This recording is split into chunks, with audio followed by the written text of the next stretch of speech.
Shalom saudara-saudaraku yang diberkati dan mengasihi Tuhan. Kita akan belajar dari kebenaran firman Tuhan di saat ini. Tapi sebelumnya, mari bersama kita berdoa. Ya Tuhan Allah, nyatakanlah hikmat-Mu bagi kami, sehingga hikmat-Mu akan membawa kami semakin mengasihi, mengerti firman-Mu, dan melakukannya dengan penuh sukacita iman.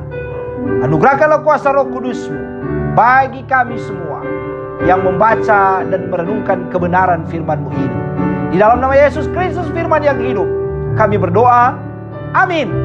Saudara-saudara, kita membaca kitab Yesaya pasal 50 ayat 4 sampai ayatnya yang ke-11. Kitab Yesaya pasal 50 ayat 4 sampai ayat yang ke-11 di bawah judul ketaatan hamba Tuhan. Tuhan Allah telah memberikan kepadaku lidah seorang murid, supaya dengan perkataan aku dapat memberi semangat baru kepada orang yang letih lesu.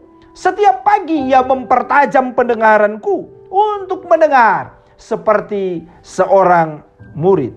Tuhan Allah telah membuka telingaku dan aku tidak memberontak, tidak berpaling ke belakang. Aku memberi punggungku kepada orang-orang yang memukul aku, dan pipiku kepada orang-orang yang mencabut janggutku. Aku tidak menyembunyikan mukaku ketika aku dinodai dan diludahi. Tetapi Tuhan Allah menolong aku. Sebab itu aku tidak mendapat noda. Sebab itu aku meneguhkan hatiku seperti keteguhan gunung batu, karena aku tahu bahwa aku tidak akan mendapat malu. Dia yang menyatakan aku benar telah dekat. Siapakah yang berani berbantah dengan aku? Marilah kita tampil bersama-sama. Siapakah lawanku berperkara? Biarlah ia mendekat kepadaku. Sesungguhnya Tuhan Allah menolong aku. Siapakah yang berani menyatakan aku bersalah? Sesungguhnya mereka semua akan memburuk seperti pakaian yang sudah usang. Ngengat akan memakan mereka. Siapa di antaramu yang takut akan Tuhan dan mendengarkan suara hamba-Nya, jika ia hidup dalam kegelapan dan tidak ada cahaya bersinar baginya? Baiklah ia percaya kepada nama Tuhan dan bersandar kepada Allah-Nya. Sesungguhnya kamu semua yang menyalakan api dan yang memasang panah-panah api, masuklah ke dalam nyala apimu dan ke tengah-tengah panah-panah api yang telah kamu pasang. Oleh tangankulah hal itu akan terjadi atasmu. Kamu akan berbaring di tempat siksaan. Saudaraku, ketaatan, kepatuhan, kesetiaan, atau kesalehan adalah beberapa kata yang mempunyai makna yang sama dan menjadi harapan semua orang. Tapi sayangnya seperti sangat sulit untuk dilakukan. Padahal jika kita mau taat, patuh, setia dan saleh, maka akan ada banyak harapan, kesuksesan, serta keberkatan akan kita miliki. Tapi sekali lagi, harapan akan hal itu sulit untuk tercapai, karena untuk mencapainya atau memilikinya ada proses yang harus dijalani. Karena adanya proses itu, maka ada banyak orang yang kemudian berubah setia, tidak patuh, tidak taat, dan menjadi salah dalam hidupnya. Mari kita melihat fenomena yang terjadi dalam kehidupan kita. Seperti ketika kita mengurus SIM, seberapa dari kita taat, seberapa dari kita patuh, seberapa dari kita setia mengikuti proses yang ada. Bukankah ada banyak orang yang mengambil jalan pintas dengan berbagai alasan? Kalau ikut proses terlalu lama, banyak makan waktu. Atau kalau ikut proses pasti tidak ada satupun orang yang akan lulus karena begitu sulit tes, ujian, mengambil surat izin mengemudi itu.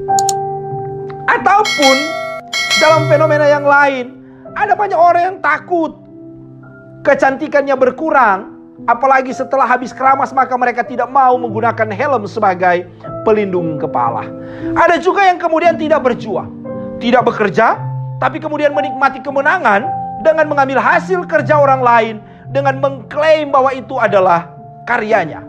Belum lagi banyak orang sekarang menggampangkan segala sesuatu dengan mengambil atau mencuri milik orang lain. Bukan hanya hasil kebun atau ternak kita, tapi juga mengambil, mencuri kebahagiaan, sukacita, dan keharmonisan rumah tangga orang lain. Dalam persekutuan iman juga kita sering jumpai ada orang Kristen yang tidak setia, tidak taat, tidak patuh dalam persekutuan ibadah. Memang ia rajin masuk gereja atau ibadah yang lainnya, tapi terkadang ketika ia datang sudah mau selesai dan kemudian pulang lebih dulu, sambil membawa bungkusan pula. Lalu kemudian dengan alasan yang terdengar bijaksana, lebih baik terlambat daripada tidak sama sekali. Okelah kalau cuma 1-2 kali terlambat, tapi kalau setiap ibadah terlambat bagaimana? Bisa-bisa karena kebiasaannya ini ia ketinggalan waktu ke surga. Saudara-saudara yang mengasihi Tuhan, melalui pembacaan kita saat ini, maka kita diingatkan untuk belajar hidup dalam ketaatan kepada Tuhan. Olehnya maka judul khotbah saat ini adalah ketaatan hamba Tuhan. Dari apa yang dibahasakan di atas maka kita memahami bahwa taat itu adalah suatu sikap yang senantiasa patuh, tunduk kepada pemerintah dan sebagainya, terlebih kepada Tuhan. Taat juga memberikan kita pemahaman agar kita tidak berlaku curang. Artinya harus setia dan terus hidup benar, terus hidup saleh.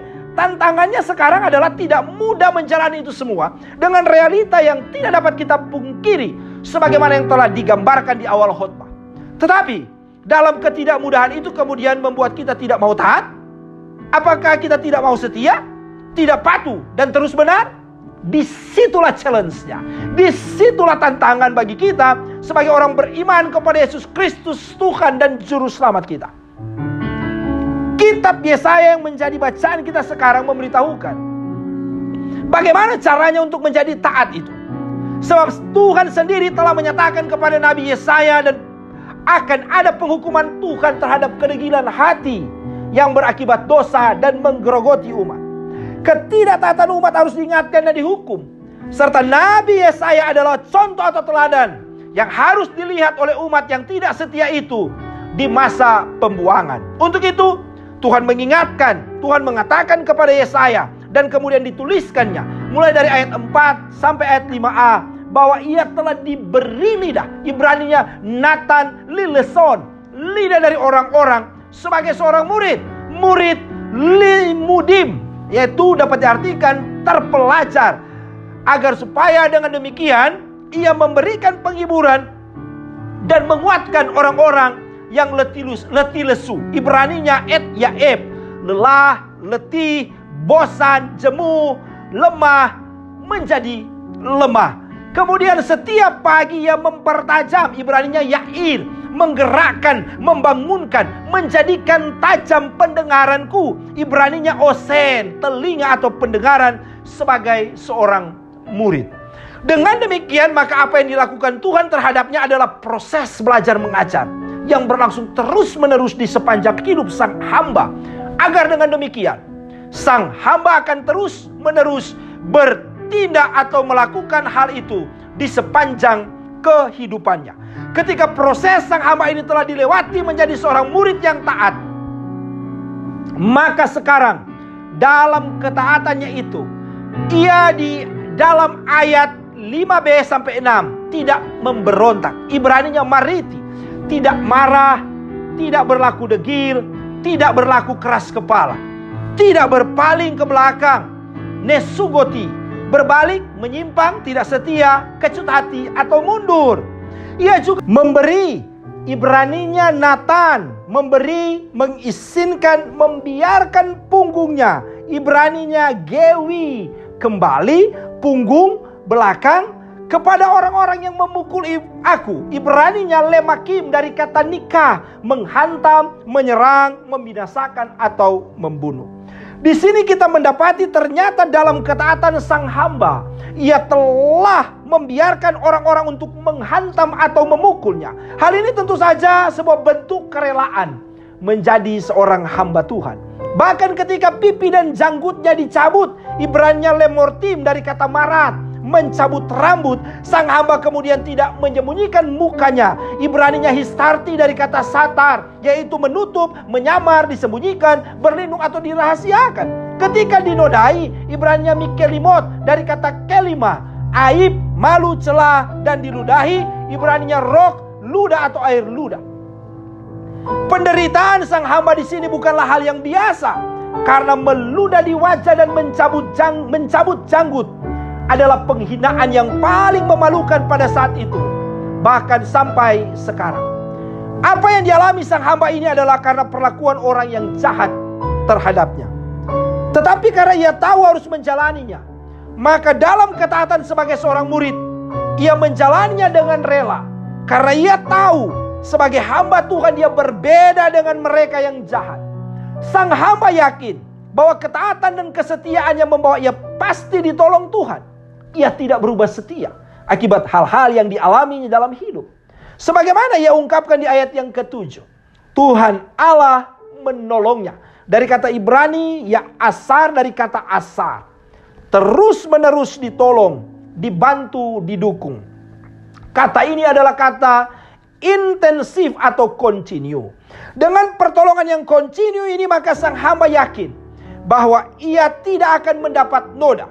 Ibraninya niklameti, dihina, dipermalukan oleh orang lain, atau oleh perbuatan orang lain. Ia juga meneguhkan hati seperti keteguhan gunung batu. Ibraninya kalamis, tidak tergoyahkan, sehingga tidak mendapat malu. Ibraninya ebos, menjadi malu, tidak akan pernah dipermalukan.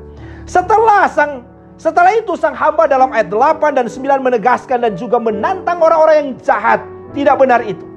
Ia mengatakan bahwa Tuhan sendiri telah menyatakannya benar. Ibraninya matsediki dari kata sedek atau sadik yang diartikan benar, murni, tidak bersalah. Sehingga tidak ada seorang pun yang dapat menyatakan, menghakimi sang hamba sebagai orang yang bersalah. Oleh karenanya dia mengatakan, siapakah yang berani berbantah dengannya? Siapakah lawannya berperkara? Ibraninya Baal, pemilik, Tuhan. Tapi juga diartikan sebagai dewa kafir. Dengan keyakinan iman sang hamba ini, kemudian ia mengatakan di ayat 9 bagian akhir, sesungguhnya mereka semua akan memburuk seperti pakaian yang sudah usang, ngengat akan memakan mereka. Mereka yang dimaksudkan sang hamba adalah orang-orang yang hidup bercela, tidak taat dan setia, dan kemudian menyembah Baal. Untuk itu maka sang hamba mengingatkan umat pada ayat 10-11 agar tidak hidup dalam kegelapan. Karena tidak mungkin orang yang takut Tuhan dan mendengar suaranya hidup dalam kegelapan. Ibraninya kasekah, kegelapan atau kesuraman, serta tidak ada cahaya bersinar. Ibraninya berseri, semarak, luar biasa baginya. Sebaiknya orang benar itu harus hidup percaya. Ibraninya Batak, percaya, menaruh harapan terus menerus kepada Tuhan dan bersandar. Ibraninya Sa'an, berharap bergantung kepadanya.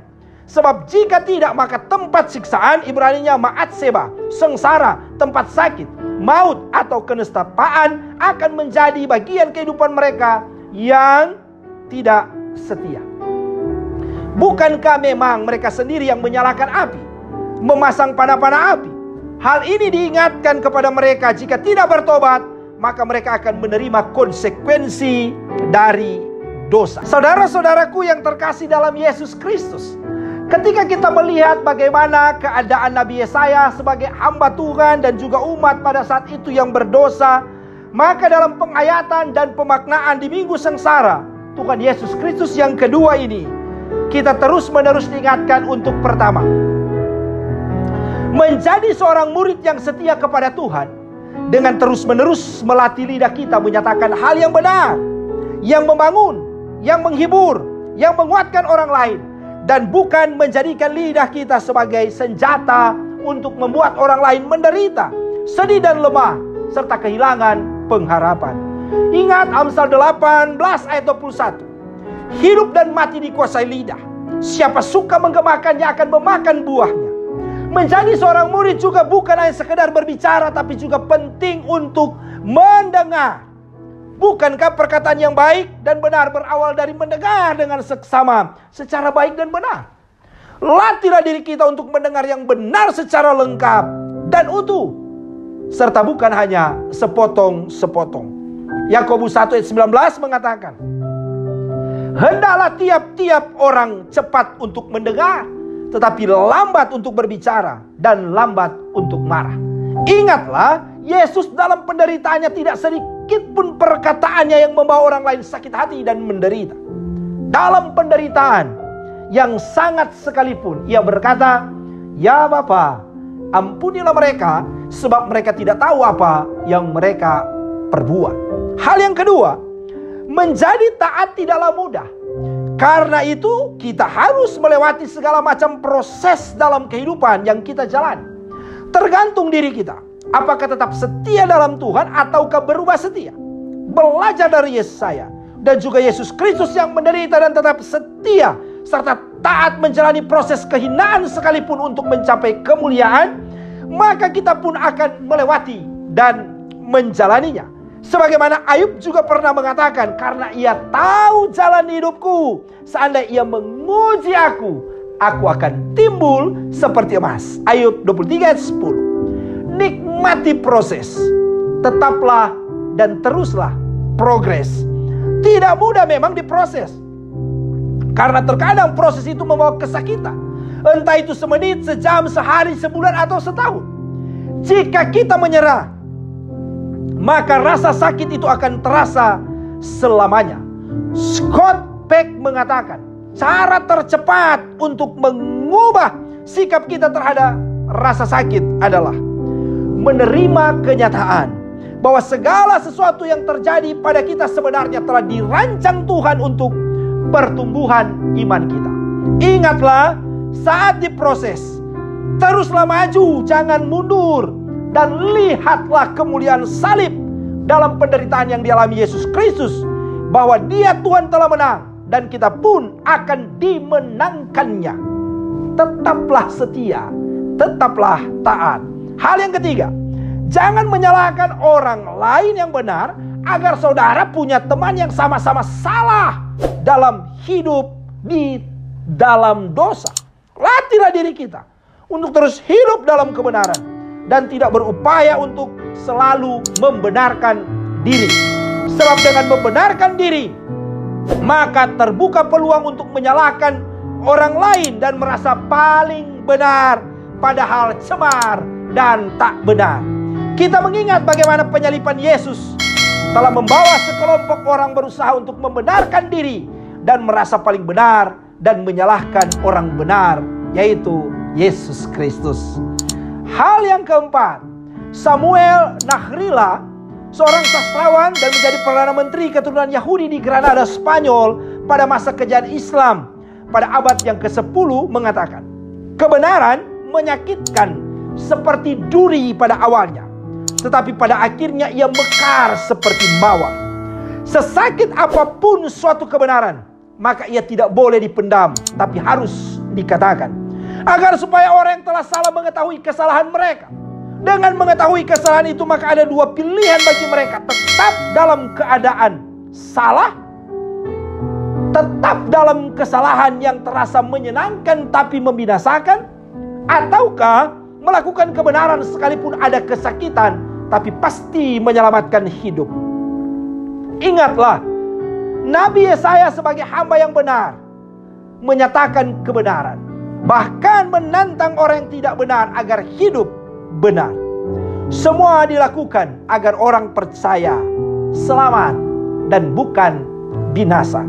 Hal yang terakhir, saudara-saudaraku, hal yang kelima, kalau kita telah diingatkan tentang dosa, jangan menjadi marah, tetaplah ramah, karena itu berarti Tuhan menghendaki kita ada di dalam kerajaannya. Jangan kemudian menjadi marah, bahkan kemudian memusuhi mereka yang mengingatkan kita. Ingatlah selalu bahwa penderitaan Yesus di kayu salib untuk membebaskan kita dari kutuk dosa. Penyalipannya adalah memindahkan kita dari api kekal menuju surga yang kekal. Jangan mau dibinasakan, tapi marilah terus hidup dalam kemuliaan surga. Tetap taat dan setia kepada Tuhan Yesus, Sang Juru Selamat. Tuhan Yesus memberkati kita. Amin. Mari kita berdoa. Firman telah diperkatakan, firman telah dinyatakan, kami menerimanya dengan sukacita, dan kami mau melakukannya Tuhan dalam hidup kami. Semakin memberkati kehidupan kami, dan kami hadir juga menjadi saksi Tuhan, surat yang terbuka bagi orang lain, agar banyak orang juga mengenal Tuhan, percaya akan Engkau. Terpujilah Engkau Tuhan. Ini syukur doa kami. Haleluya. Amin.